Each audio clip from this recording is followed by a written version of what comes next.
चलिए,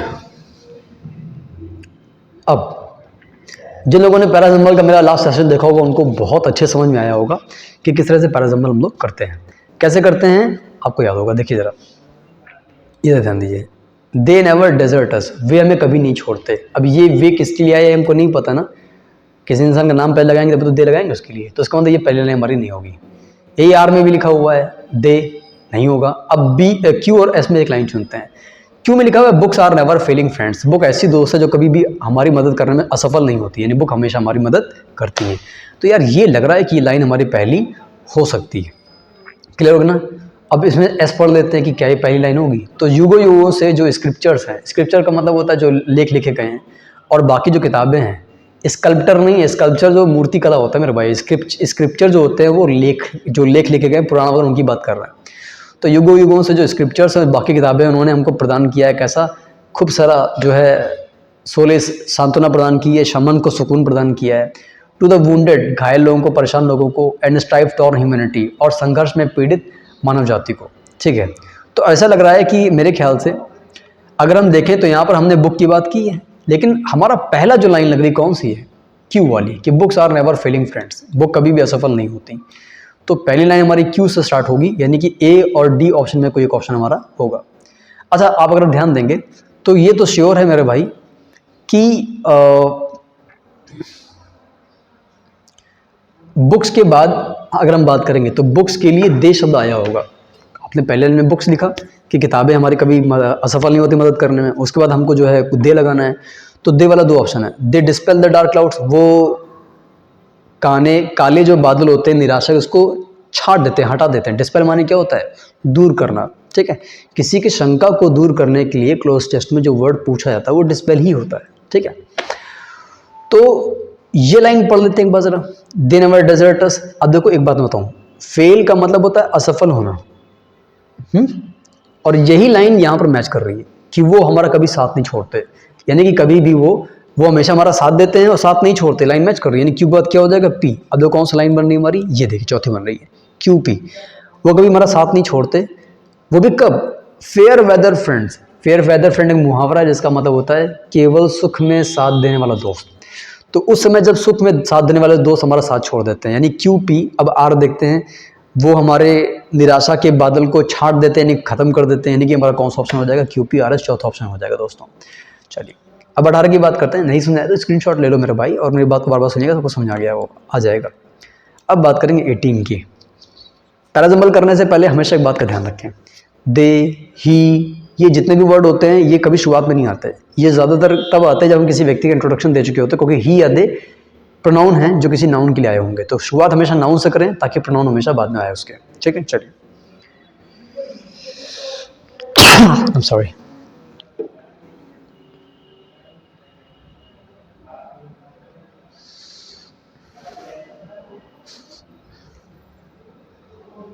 ठीक है, तो मैं आपको इसमें बता देता हूँ सीधे कि पहली लाइन कौन सी। पहली लाइन हमारी यहाँ पर है क्यू। मैं थोड़ा सा आज जल्दी बताता हूँ ये वाला पैराजम्बल। एक रात को एक चोर ने एक कमरे में एंटर किया, लेकिन लक्ष्मी ने कोई आवाज़ नहीं की। बिल्कुल ठीक है, क्यू से स्टार्ट हुआ है तो हमारा कौन सा ऑप्शन हो जाएगा, सी। ठीक है, उसके बाद आर आया हुआ है। उसने she just kept tight hold of the knife and pretended to be sound sleep. और उसने अपने हाथ में क्या किया था, चाकू पकड़ रखा हुआ था, और वो ये बहाना कर रही थी कि वो पूरी तरह से सो रही है। ठीक है, यानी कि पूरी तरह से नींद में खोई हुई है। क्यू के बाद हमने आर ऑप्शन किया हुआ है। अब बात करेंगे यहाँ पर हम लोग पी की। तो जब रॉबर उसके बेड के पास आया, वो एकदम से खड़ी हुई, ब्रांडिशिंग द नाइफ, अपनी चाकू को निकालते हुए, और एज पे the robber was taken aback, robber जो एकदम से चौंक गया और एकदम से चिल्लाने लगा और भाग गया, ही रन आउट। हमारा ऑप्शन कौन सा हो जाएगा, सी हो जाएगा। ठीक है दोस्तों, चलिए। थोड़ा सा समय का अभाव होता है, इसलिए मैंने जो है आज एक्सप्लेन वाला ऑप्शन किया हुआ है, ये नंबर 18 वाला ऑप्शन उतना अच्छे एक्सप्लेन नहीं किया हुआ है। चलिए, अब यहाँ पर पैसिव नरेशन है मेरे भाई, एक काम करते हैं पहले पैसिव कर लेते हैं जल्दी से। देखो कौन सा ऑप्शन होगा हमारे पास में, पहला, दूसरा, तीसरा, चौथा।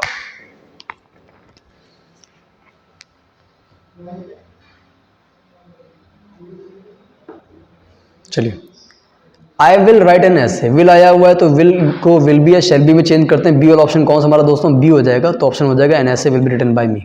चलिए, अब यहाँ पर देखिए नरेशन को सॉल्व करते हैं। Neha said need I write a letter.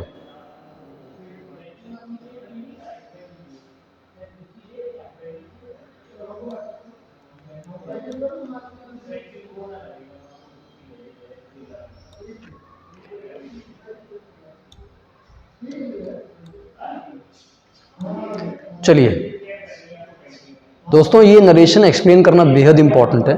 ये नरेशन एक्सप्लेन करना इंपॉर्टेंट क्यों है, बता दूं आपको पूरी बात। बहुत ही कम बच्चों को पता होगा, ये बात मैं एक्सप्लेन कर देता हूँ। एक सेंटेंस लिखा हुआ है, जैसे मान लीजिए, मैं इन्वर्टेड कॉमा नहीं लगा पाऊंगा, बहुत ध्यान सुनिएगा मेरे भाई प्लीज़, बहुत इंपॉर्टेंट है, ठीक है। He said I must go, I must go. अब आपको ये बात अच्छे से पता है कि हम लोग किसी भी सेंटेंस में मस्ट को जो है नरेशन बनाते समय चेंज नहीं करते। हम लोग नरेशन बनाते समय कभी भी मस्ट को चेंज नहीं करते। लेकिन यहाँ पर क्यों चेंज करें, उसको मैं बात बता दूँ तरीका आपको। मस्ट, मस्ट या नीड टू, मस्ट या नीड टू या अकेली नीड आपको सेंटेंस में दे दिए जाए, जहाँ पर आपको मजबूरी दिखा दी जाए, जहाँ पर आपको मजबूरी दिखा दी जाए, मस्ट और नीड क्या करते हैं, हैव टू का सेंस देते हैं मेरे भाई। फिर से देखिए, जब भी आपको सेंटेंस में नीड की बात करा दी जाए, तो ऐसी कंडीशन में ये आपको हैव टू यानी कि मजबूरी का सेंस देते हैं कि भैया मुझे ये काम करना है।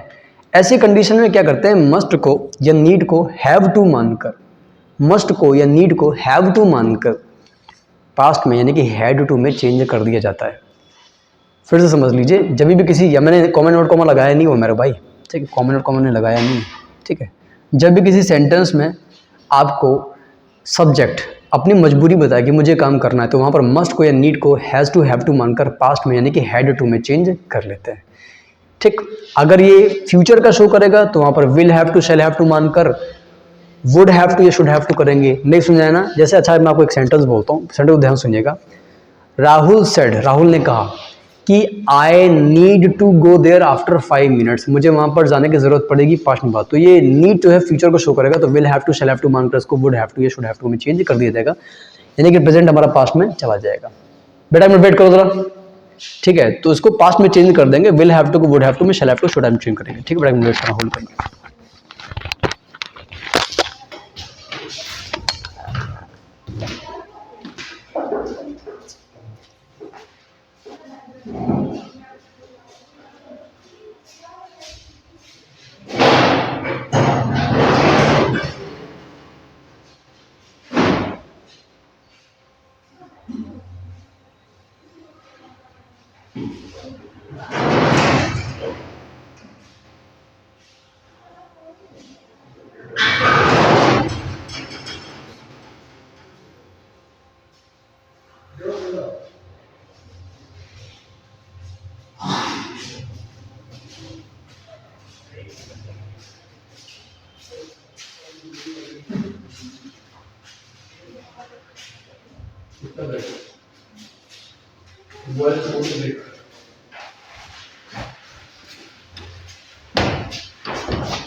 ठीक है, तो चलिए काम करते हैं, थोड़ा सा ध्यान देते हैं यहाँ पे।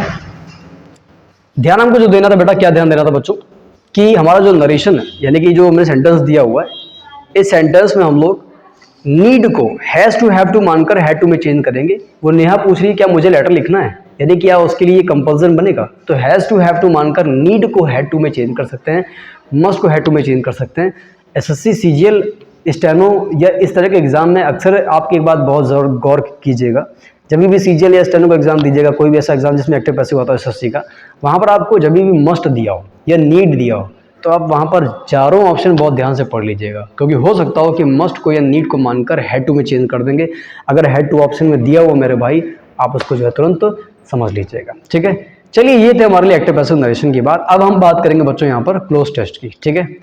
तो क्लोज टेस्ट में लिखा हुआ है द क्वेस्ट। अब मैं आपको जरा 1 मिनट देता हूँ, स्क्रीनशॉट आप ले लीजिए, पहले रुक जाइए, होल्ड कीजिएगा, वेट कीजिएगा। जिन बच्चों को शीट नहीं मिली है वो यहाँ पर देख लीजिए, ठीक है। ये देखिए, पहले इसका स्क्रीनशॉट ले लीजिए, ठीक। 1 मिनट, अब लीजिए, ले लिया स्क्रीनशॉट, अब इसका स्क्रीनशॉट ले लो, ठीक है।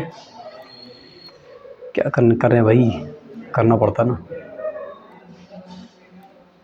ठीक, चलो ले लिया। अब हम लोग बात करते हैं यहाँ पर किसकी, अपने क्वेश्चंस की, अपने क्लोज टेस्ट की। आइए, the quest for a blank, इसका भी स्क्रीनशॉट ले लिया तो ले लीजिए। पहले मैं सॉल्व करने जा रहा हूँ। द क्वेस्ट जो खोज है, फॉर अ ब्लैंक लाइफ, कैसी लाइफ के लिए। ये जो खोज है एक खालिस्तान जिंदगी के लिए, ये व्यस्त कर लेती है हर ह्यूमन बीइंग को। तो कैसी खोज है इंसान की जिंदगी में, तो ऑप्शन देखिए, पहला ऑप्शन हमारा लिखा हुआ है यहाँ पे, सिंपल खोज यानी कि क्वेस्ट, सैड खोज, हैप्पी खोज, रियल खोज। जाहिर सी बात है जो इंसान खोज कर रहा है उसके लिए हम लोग क्या करेंगे, रियल का प्रयोग करेंगे, यानी कि हमारा ऑप्शन कौन सा हो जाएगा, 21 का। सॉरी, एक मिनट, मैं थोड़ा सा टॉपिक से भटक गया, थिंक दैट, माफ़ी चाहूँगा दोस्तों। The quest from a bank life, कैसे जीवन के लिए खोज कर रहे हैं हम लोग। हम सभी लोग एक सुखी जीवन की खोज कर रहे हैं। तो ऑप्शन की अगर बात करेंगे यहाँ पर, तो हमारा सा जो ऑप्शन हो जाएगा वो हो जाएगा यहाँ पर हैप्पी लाइफ, यानी कि हम सभी लोग एक खुशनुमा जिंदगी की खोज कर रहे हैं। अब इसके बाद के ऑप्शन की अगर बात करेंगे तो देखिए, एवरी मैन, हर इंसान, टेंड्स, अब टेंड क्या है पहले आप वो समझिए। टेंड मेरे भाई जो है ये टेंडेंसी का पर्यायवाची है, टेंडेंसी यानी कि आदत, और टेंड मतलब आदत होना। तो हर इंसान की आदत है कि to define happy life in a blank individualistic fashion.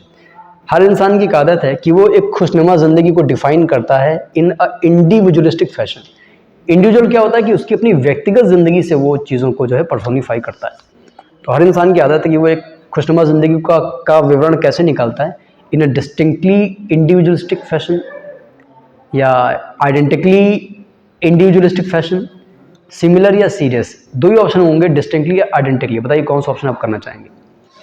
बिल्कुल डिस्टिंक्टली करना चाहेंगे। मैं बताऊँ डिस्टिंक्ट क्या है। डिस्टिंक्ट का मतलब होता है जो बाकियों से अलग है, उसको वो चाहता है कि मेरी जो व्यक्तिगत ज़िंदगी है बाकी लोगों से अच्छी हो, बढ़िया हो। तो ऑप्शन डिस्टिंक्टली करेंगे। डिस्टिंक्टली क्यों कर रहे हैं, क्योंकि एडवर्ब है, और एडवर्ब हमेशा एडजेक्टिव के पहले आता है। ये फैशन नाउन है, ये हमारा एडवर्ब है, और ये क्या होगा, एडजेक्टिव। ब्लैंक हैव अटेम्प्टेड, कुछ खास लोगों ने अटेम्प्ट किया। किसने किया भाई, मैंने ऑप्शन नहीं देखा है। इतने लोगों ने अटेम्प्ट किया है, यानी कोशिश की है कि वो एक खुशनुमा जिंदगी को डिफाइन करेंगे अलग अलग टर्म्स में। ठीक है, तो ब्लैंक हैव अटेम्प्टेड, कितने लोगों ने प्रयास किया, किसने किसने प्रयास किया है।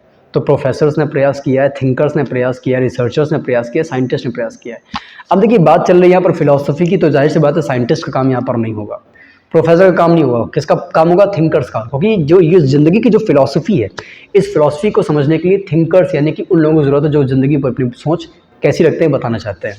तो हमारा जो सही ऑप्शन होगा बेटा कौन सा हो जाएगा, थिंकर्स हो जाएगा। कि थिंकर्स हैव अटेम्प्टेड, जो थिंकर्स उन्होंने अटेम्प्ट किया है, उन्होंने कोशिश की है कि वो खुशनुमा ज़िंदगी को अलग अलग टर्म्स में बताएं। हेडोनिस्ट कौन है, ये वन वर्ड सब्स्टिट्यूशन है। हेडोनिस्ट वो व्यक्ति होता है जो ज़िंदगी में सिर्फ खुशी को तवज्जो देता है, जिसको लगता है कि ज़िंदगी में लग्जरी ही लग्जरी होनी चाहिए। ऐसे इंसान को इंग्लिश में हेडोनिस्ट कहते हैं, भोग विलासी व्यक्ति। वन वर्ड में आता है, one who believes in luxurious way of life. ठीक है, तो जो हेडोनिस्ट हैं उन्होंने एक ओपिनियन दिया, नोशन दिया है कि जो खुशनुमा ज़िंदगी है उसका वास कहाँ पर है, फिजिकल एपेटाइट, यानी कि जो हमारी भौतिक सुख हैं उसमें हमारी खुशी व्याप्त है। लाइन माने कहीं पर व्याप्त होना। तो hedonist have blank a notion. अब कैसा नोशन है, कॉम्प्लेक्स नोशन है, डिस्टिंक्ट नोशन है, सिंपल नोशन है। नोशन माने विचार होता है, या वेरिड माने होता है जो कि पहले से बदला हुआ है। तो कौन सा हो जाएगा, सिंपल। यानी कि जिन लोगों को ये लगता है कि ज़िंदगी, जो लोग जीवन का तात्पर्य हमेशा भोग विलासी चीज़ों से लेते हैं उनको हेडोनिस्ट कहते हैं। तो उनकी ज़िंदगी का एक सिंपल सा विचार है कि जो खुशी है उसका was in the blank of physical appetite, यानी कि भौतिक सुखों में उसका वास है। इन द, अब देखिए फिजिकल एपेटाइट, एपेटाइट माने भूख होता है। तो भूख को शांत करने के लिए कौन से वर्ड का यूज़ करते हैं, अब बच्चों को याद होगा, मैंने एक वर्ड पढ़ाया था अपनी क्लास में, ग्रेटिफाई मतलब सेटिस्फाई, याद है। तो कौन सा ऑप्शन हो जाएगा, ग्रेटिफिकेशन। ग्रेटिफाई तब लगाते हैं जब हम इंसान की डिमांड्स को, उसकी इच्छाओं को पूर्ति फुलफिल करते हैं। ठीक है, तो अगर हम पहला ऑप्शन देखेंगे तो पहले में हो जाएगा रियल, दूसरे में होगा डिस्टिंक्टली, तीसरे में हो जाएगा हमारा बेटा थिंकर्स, चौथे में हो जाएगा सिंपल, और पांचवें में हो जाएगा ग्रेटिफिकेशन। ठीक है, चलिए, तो this was all about 25 questions based on the real set of SSC, और for the people who are reading grammar based questions. तो अब हमारे सामने 25 क्वेश्चन जो है कंप्लीट होते हैं दोस्तों। कुछ बच्चों को ये शीट पहले से मिल गई होगी जिन्होंने अटैम्प्ट कर लिया होगा, और जिन बच्चों को नहीं मिली है वो यहाँ पर स्क्रीनशॉट लेकर इसको अटैम्प्ट कर सकते हैं। ठीक है दोस्तों, उम्मीद करता हूँ कि आपने सारी चीज़ों को नोट कर लिया होगा। नहीं नोट किया तो प्लीज़ नोट कर लीजिए, क्योंकि मैंने जो भी बताया हुआ सब आपके एग्जाम के लिए इंपॉर्टेंट है। ठीक है, नोट करते रहिएगा और बने रहते हैं। नेक्स्ट टाइम पे बात करेंगे नए सेट की।